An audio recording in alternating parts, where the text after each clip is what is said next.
But last week, as you know, I taught a couple workshops. They were mobility workshops.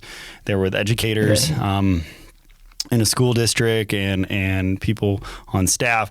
And both of them afterwards was the coolest thing. It was just, I talked for a little bit, shared some of my stories, my trauma, like, for about 15 minutes or so. And then I went around the room, asked why they're here. And it was like a lot of surface level stuff. Long story short, at the end, everybody came up to me, even a man, a big, burly, like football player looking dude. And they all looked emotional, but in a good way. And they're like, I haven't felt that good in a long time. In fact, several who felt comfortable, they looked all stunned for the one thing, which is crazy because if from outside looking in, you're like, he's just doing some movement. But there was so much more to it. But I had several people that pulled me aside.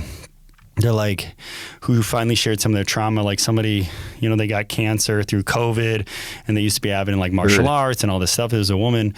And then she's like, hasn't done much, but like, she was just surprised that in 45 minutes, how much better she felt mentally, how much physical. She's like, you have no idea what you just did for me.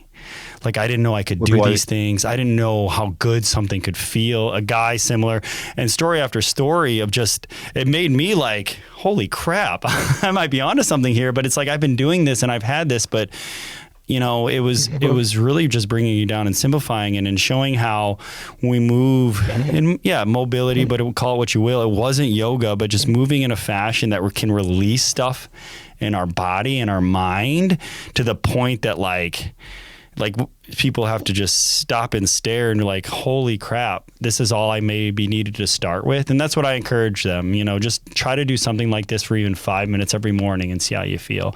So sorry to be a little long-winded 100%. There, but I wanted to share it because I knew, that could help the listeners in like what you're trying to talk about.